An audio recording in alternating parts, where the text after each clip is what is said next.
Assalamualaikum warahmatullahi wabarakatuh. Warahmatullahi wabarakatuh.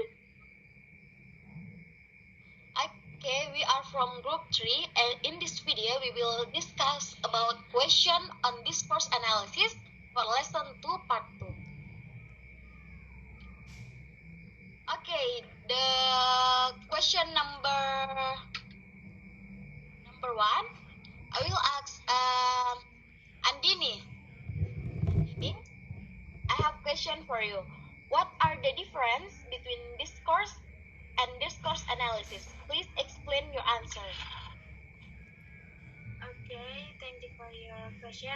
I think the different discourse and discourse analysis is discourse refers to approach commonly used to learn language in its social context and how to use language to communicate, whereas discourse analysis is an examination of the use of language by members of the speech community, but language, form, and language function, interaction of spoken and written text, and their linguistic feature. In this, according to Steve, I think that's my opinion about the different discourse and discourse analysis. Well, by the way, I have question for you, Andini, too. What should the students do regarding studying discourse analysis? Why do you think so? And please explain your answer. Thank you, Andini. Okay, thank you, Sita, for your question.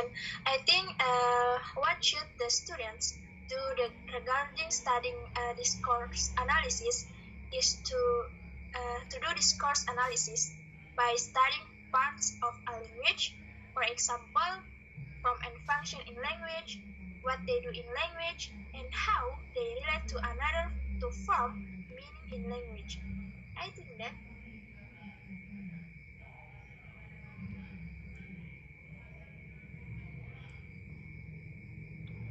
Okay, I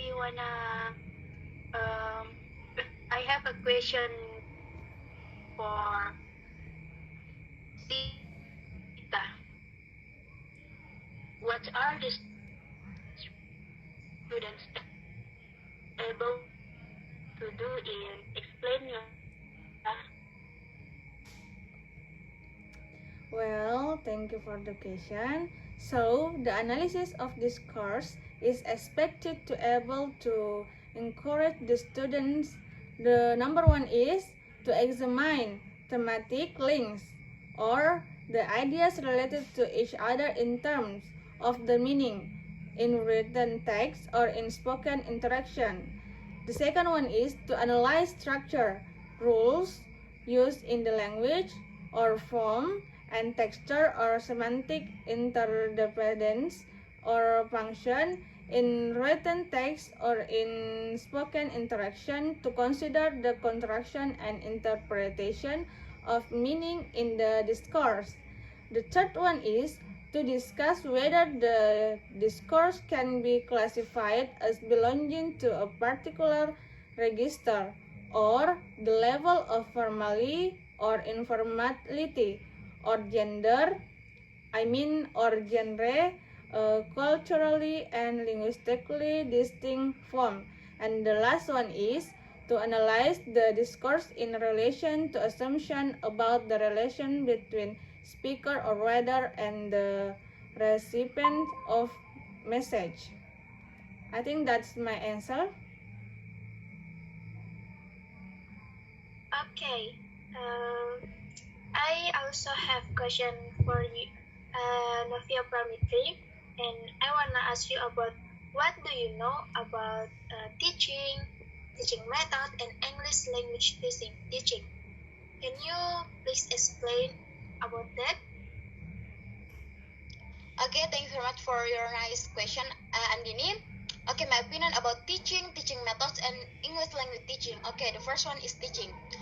Teaching is the process of providing knowledge, skill, or instruction to a group of students with three main stages: pre-teaching, while teaching, and post-teaching by going the process of planning teaching materials and teaching methods by taking into account the needs, experience, and feeling of students, as well as carry out specific intervention to help them learn certain things. Okay, the second one is teaching methods. Teaching methods are the principle used for interaction, which can include decision about how the teacher will deliver lesson, how to encourage student participation in class activities, and how to select and use teaching instruments. There are three kinds of teaching methods, namely teacher-centered methods, active methods, and the last, student-centered methods. Okay, the next one is English language teaching.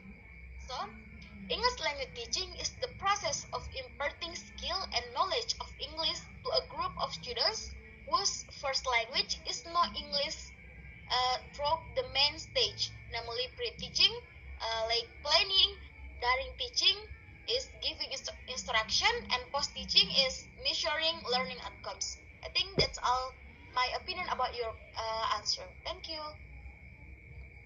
Well, to Vira, I have a question for you.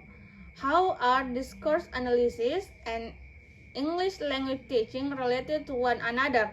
Please explain your answer. Thank you.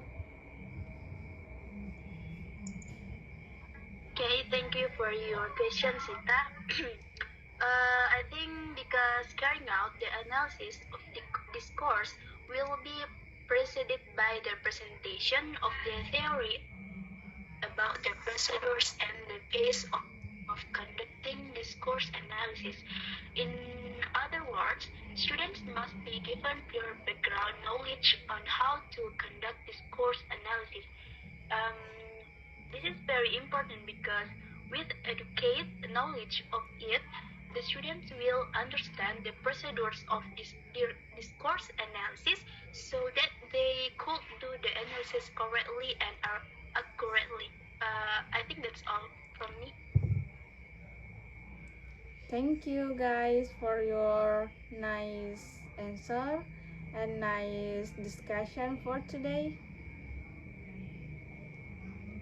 Okay, thank you. Thank you. See you.